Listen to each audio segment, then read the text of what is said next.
Do us a quick favor, guys. Hit the follow, subscribe button. Share this with someone who would benefit from it. And help us grow, as the more we grow, the better the episodes will get. Thanks, guys, for helping us. And let's get into the episode. And he's here. He is here. Cristiano has entered the building. Welcome, wherever you are, to the Old Trafford Theatre.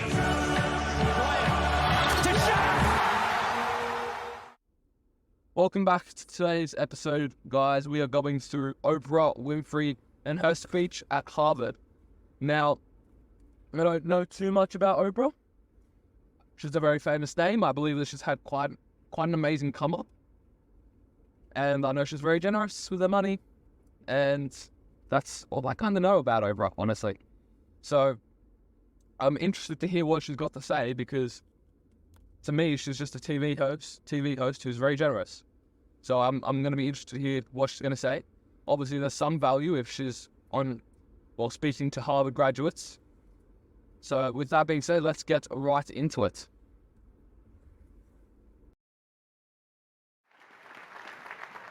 Oh my goodness! I'm at Harvard!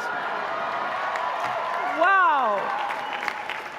To President Faust, my fellow honorands, Carl, that was so beautiful. Thank you so much. And James Rothenberg, Stephanie Wilson, Harvard faculty, with a special bow to my friend, Dr. Henry Louis Gates.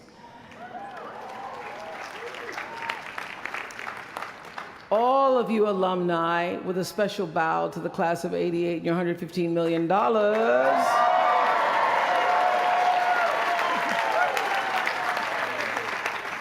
And to you, members of the Harvard class of 2013, hello. I thank you for allowing me to be a part of the conclusion of this chapter of your lives and the commencement of your next chapter. To say that I'm honored doesn't even begin to quantify the depth of gratitude that really accompanies an honorary doctorate from Harvard.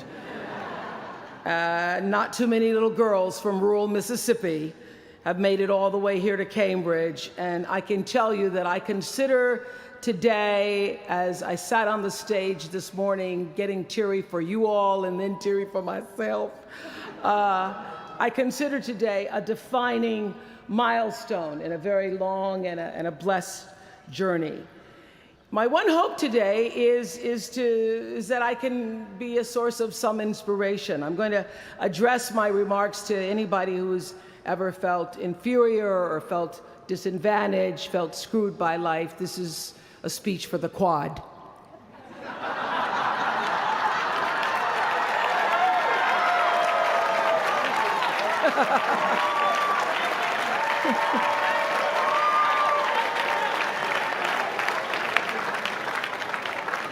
Actually, I was so honored. I wanted to do something really special for you. I wanted to be able to have you look under your seats and there would be free master and doctorate degrees. But I see you got that covered already. I will be honest with you. I felt a lot of pressure over the past few weeks to come up with something that I could share with you that you hadn't heard before, because after all, y'all went to Harvard, I did not. But then I realized that you don't have to necessarily go to Harvard to have a driven, obsessive, type A personality, but it helps. And while I may not have graduated from here, I admit that my personality is about as Harvard as they come. You know, my television career began unexpectedly. As you heard this morning, I was in the Miss Fire Prevention contest. That was when I was 16 years old in Nashville, Tennessee, and you had the requirement of having to have red hair in order to win, up until the year that I entered. So they were doing the question and answer period, because I knew I wasn't going to win in the swimsuit competition. So during the question and answer period, the question came, "Why, young lady, what would you like to be when you grow up?" And by the time they got to me, all the good answers were gone. So I had seen Barbara Walters on the Today Show that morning, so I answered, I would like to be a journalist. I would like to tell other people's stories in a way that makes a difference in their lives and the world. And as those words were coming out of my mouth, I went, whoa, this is pretty good.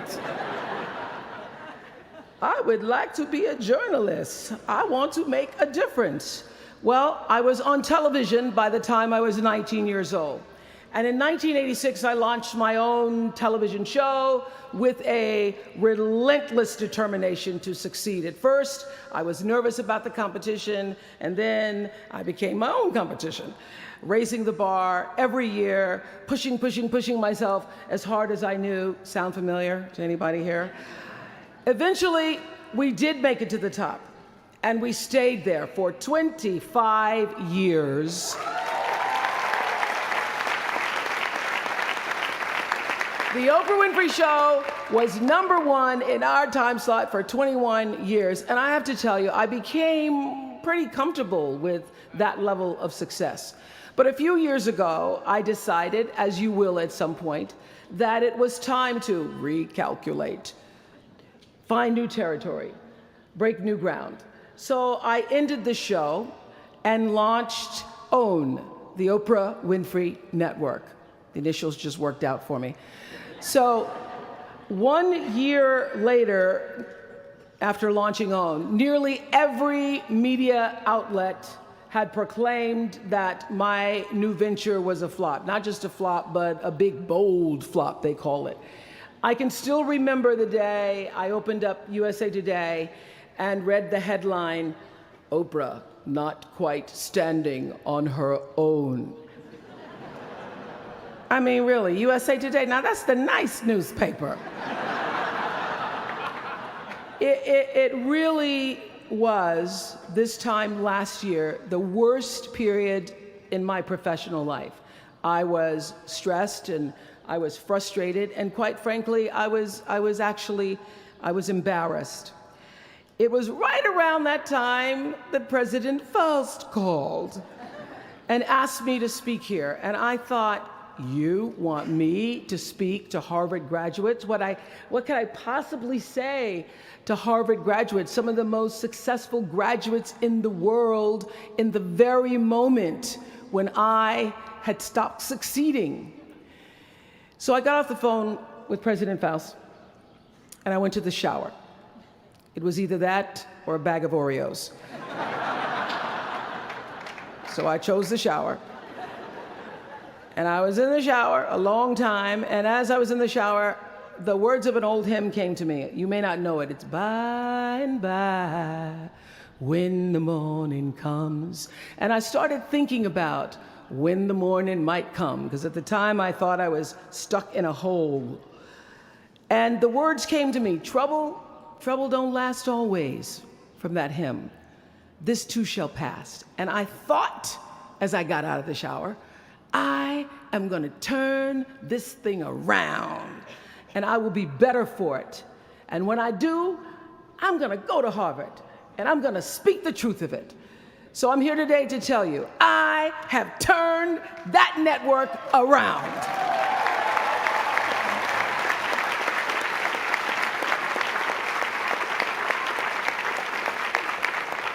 And it was all because I wanted to do it by the time I got to speak to you all. So thank you so much. You don't know what motivation you were for me. Thank you. I'm even prouder to share a fundamental truth that you might not have learned even as graduates of Harvard, unless you studied the ancient Greek hero with Professor Naj. Professor Naj, who as we were coming in this morning said, "Please, Ms. Winfrey, walk decisively." I shall walk decisively. This is what I want to share. It doesn't matter how far you might rise. At some point, you are bound to stumble, because if you're constantly doing what we do, raising the bar, if you are constantly pushing yourself higher, the law of averages, not to mention the myth of Icarus. For reference, I hadn't honestly really thought about that. Now, what she's saying, I believe, is when you get to the top, you're going to fall off eventually. And what that made me kind of think about is companies who fall off. A brilliant example right now, Old Spice. Now, they have been a very historic brand, and I think they're quite an old brand, and they used to be a industry leader for a long time. And they fell off pretty much, I think, mid-2000s, maybe 2010 or so. And they've been completely fallen off pretty much for the last few years. Until they had this brilliant marketing campaign. They restructured, they rebranded, they did everything. They essentially just started new with their old name. And Old Spice is now making a comeback. Their ads are really funny. They're genius, and Old Spice is becoming more and more popular. Now, will it ever go back to the heights of which it was 20 years ago? Maybe not. But they're definitely higher than they were 10 years ago, 5 years ago, 6 years ago, whatever it is. So, what Oprah's saying here is, that's not a failure for Old Spice. That's a learning curve. That's a lesson. And that law of averages, right? To even the average out, there will be a lower point than the highest.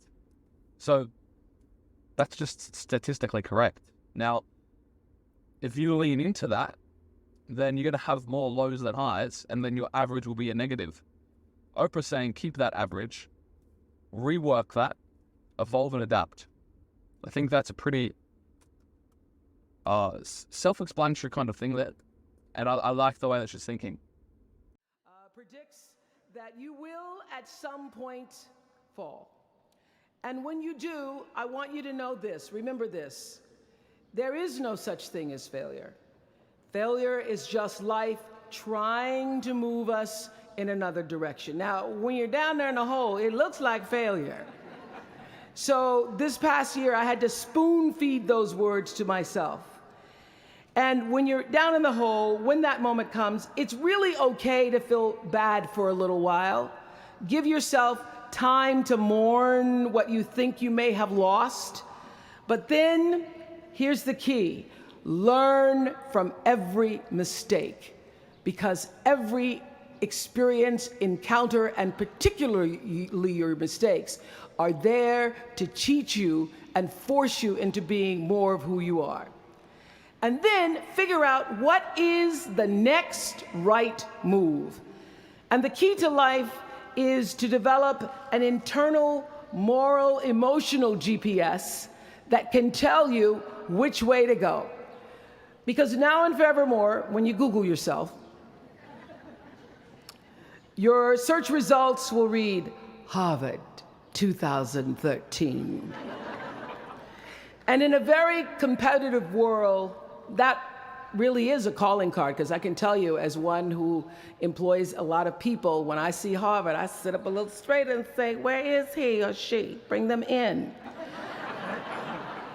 It's an impressive calling card that can lead to even more impressive bullets in the years ahead. Lawyer, senator, CEO, scientists, physicists, winners of Nobel and Pulitzer Prizes, or late-night talk show host. But the challenge of life, I have found, is to build a resume that doesn't simply tell a story about what you want to be, but it's a story about who you want to be. It's a resume that doesn't just tell a story about what you want to accomplish, but why. A story that's not just a collection of titles and positions, but a story that's really about your purpose. Because when you inevitably stumble and find yourself stuck in a hole, that is the story that will get you out. What is your true calling? What is your dharma? What is your purpose? For me, that discovery came in 1994 when I interviewed a little girl who had decided to collect pocket change in order to help other people in need. She raised $1,000 all by herself, and I thought, well, if that little 9-year-old girl with a bucket and a big heart could do that, I wonder what I could do. So I asked for our viewers to take up their own change collection. And in 1 month, just from pennies and nickels and dimes, we raised more than $3 million that we used to send one student from every state in the United States to college. That was the beginning of the Angel Network.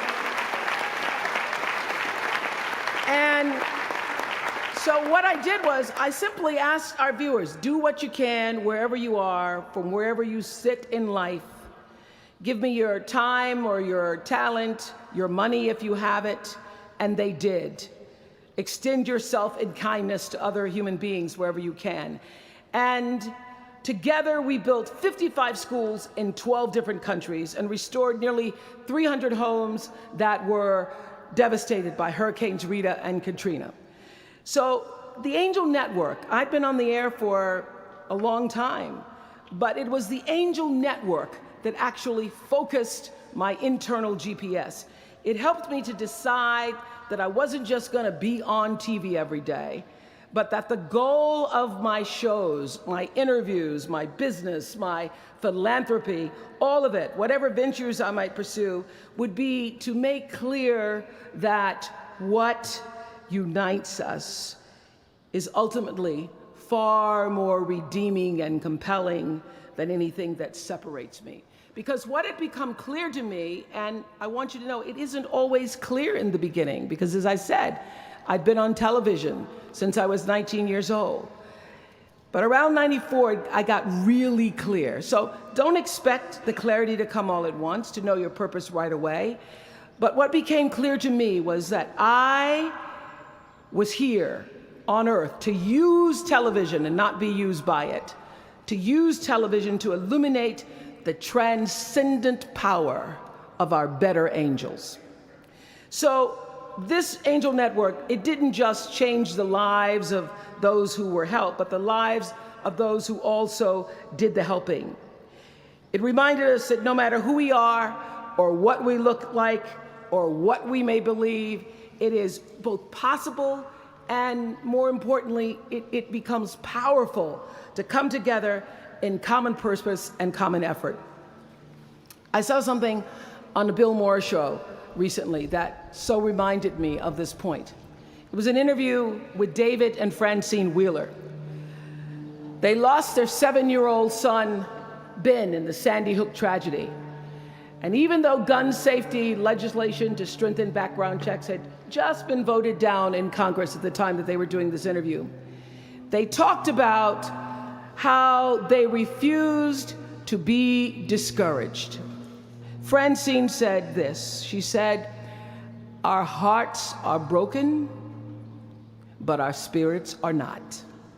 I'm going to tell them what it's like to find a conversation about change that is love, and I'm going to do that without fighting them." And then her husband David added this: "You simply cannot demonize or vilify someone who doesn't agree with you, because the minute you do that, your discussion is over, and we cannot do that any longer. The problem is too enormous. There has to be some way that this darkness can be banished with light." In our political system and in the media, we often see the reflection of a country that is polarized, that is paralyzed, and is self-interested. And yet, I know you know the truth.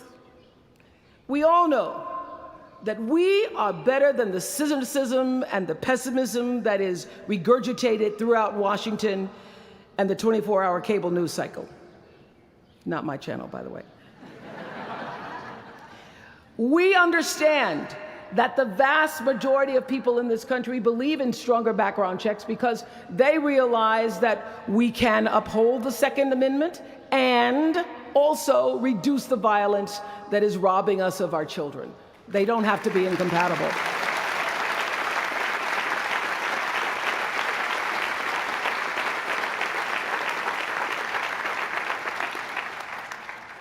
And we understand that most Americans believe in a clear path to citizenship for the 12 million undocumented immigrants who reside in this country, because it's possible to both enforce our laws and at the same time embrace the words on the Statue of Liberty that have welcomed generations of huddled masses to our shores. We can do both.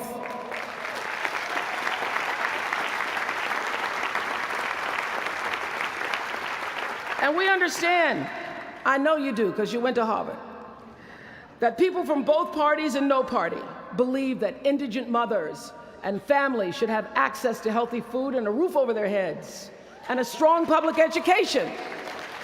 Because here in the richest nation on earth, we can afford a basic level of security and opportunity. So the question is, what are we going to do about it? Really, what are you going to do about it? Maybe you agree with these beliefs, maybe you don't. Maybe you care about these issues, or maybe there are other challenges that you, class of 2013, are passionate about. Maybe you want to make a difference by serving in government. Maybe you want to launch your own television show. Or maybe you simply want to collect some change. Your parents would appreciate that about now. The point is, your generation is charged with this task of breaking through what the body politic has thus far made impervious to change. Each of you has been blessed with this enormous opportunity of attending this prestigious school. You now have a chance to better your life, the lives of your neighbors, and also the life of our country. When you do that, let me tell you what I know for sure. That's when your story gets really good. Maya Angelou always says, when you learn, teach. When you get, give. That, my friends, is what gives your story purpose and meaning. So you all have the power in your own way to develop your own angel network. And in doing so, your class will be armed with more tools of influence and empowerment than any other generation in history. I did it in an analog world.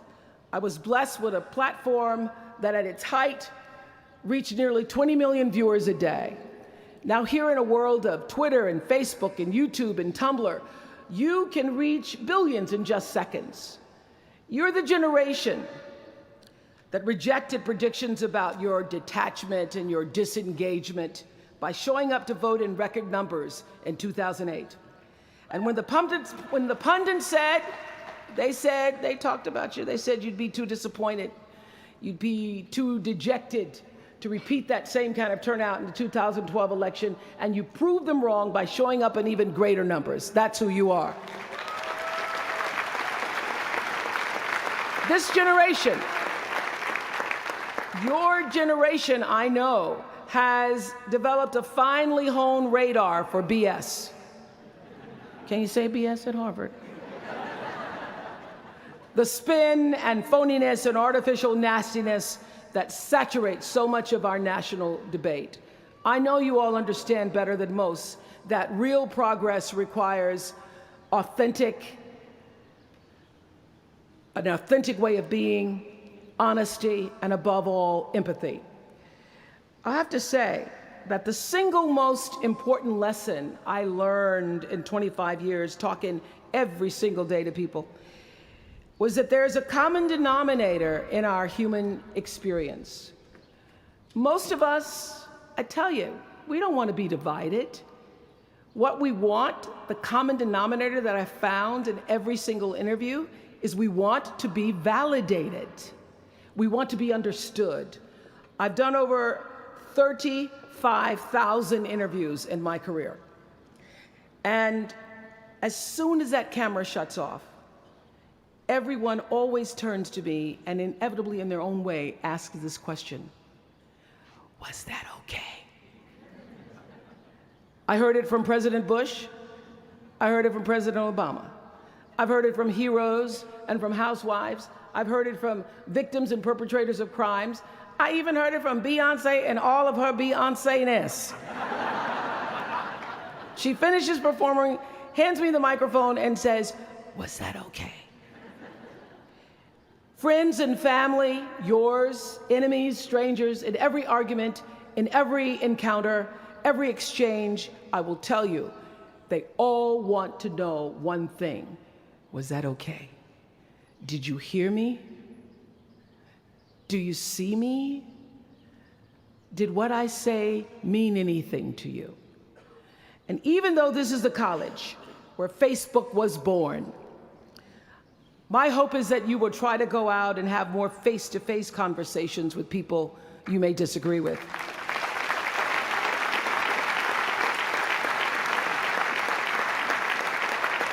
That you'll have the courage to look them in the eye and hear their point of view, and help make sure that the speed and distance and anonymity of our world doesn't cause us to lose our ability to stand in somebody else's shoes and recognize all that we share as a people. This is imperative for you as an individual and for our success as a nation.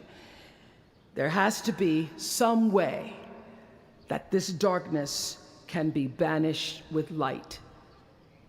Says the man whose little boy was massacred on just an ordinary Friday in December. So whether you call it soul or spirit or higher self, intelligence, there is, I know this, there's a light inside each of you, all of us, that illuminates your very human beingness if you let it. And as a young girl from rural Mississippi, I learned long ago that being myself was much easier than pretending to be Barbara Walters. Although when I first started, because I had Barbara in my head, I would try to sit like Barbara, talk like Barbara, move like Barbara. And then one night I was on the news, reading the news, and I called Canada Canada. And that was the end of me being Barbara. I cracked myself up on TV, couldn't stop laughing, and my real personality came through. And I figured out, oh gee, I can be a much better Oprah than I could be a pretend Barbara. I know that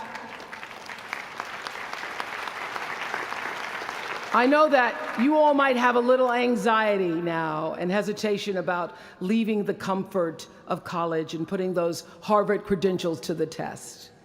But no matter what challenges or setbacks or disappointments you may encounter along the way, you will find true success and happiness if you have only one goal. There really is only one, and that is this: to fulfill the highest, most truthful expression of yourself as a human being. You want to max out your humanity by using your energy to lift yourself up, your family, and the people around you. Theologian Howard Thurman said it best. He said, "Don't ask yourself what the world needs. Ask yourself what makes you come alive, and then go do that. Because what the world needs is people who have come alive." The world needs people like Michael Stolzenberg from Fort Lauderdale. When Michael was just 8 years old, Michael nearly died from a bacterial infection that cost him both of his hands and both of his feet. And in an instant, this vibrant little boy became a quadruple amputee, and his life was changed forever. But in losing who he once was, Michael discovered who he wanted to be. He refused to sit in that wheelchair all day and feel sorry for himself. So with prosthetics, he learned to walk and run and play again. He joined his middle school lacrosse team. And last month, when he learned that so many victims of the Boston Marathon bombing would become new amputees, Michael decided to banish that darkness with light. Michael and his brother Harris created MikeysRun.com to raise $1 million for other amputees by the time Harris runs the 2014 Boston Marathon. More than 1,000 miles away from here, these two young brothers are bringing people together to support this Boston community the way their community came together to support Michael. And when this 13-year-old man was asked about his fellow amputees, he said this: "First, they will be sad. They're losing something they will never get back, and that's scary. I was scared. But they'll be okay. They just don't know that yet. We might not always know it. We might not always see it or hear it on the news or even feel it in our daily lives, but I have faith that no matter what, class of 2013, you will be okay.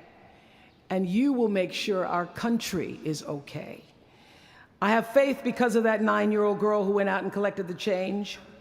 I have faith because of David and Francine Wheeler. I have faith because of Michael and Harris Stolzenberg. And I have faith because of you, the network of angels sitting here today. One of them, Khadijah Williams, who came to Harvard 4 years ago. Khadijah had attended 12 schools in 12 years, living out of garbage bags amongst pimps and prostitutes and drug dealers, homeless, going into department stores, Walmart in the morning to bathe herself so that she wouldn't smell in front of her classmates. And today she graduates as a member of the Harvard class of 2013.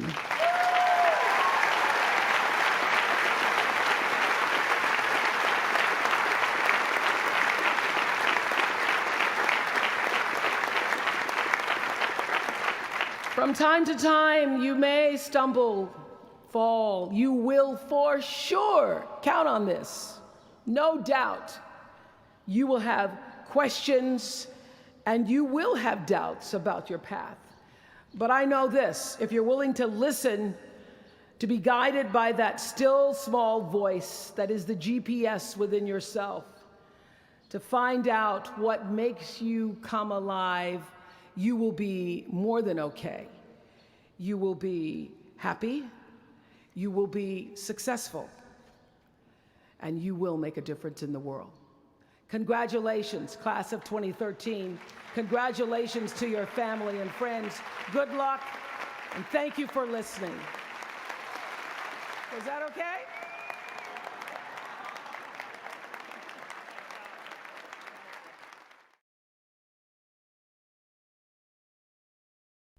Yes, guys, so that was Oprah Winfrey speaking at Harvard. Now, definitely an interesting episode.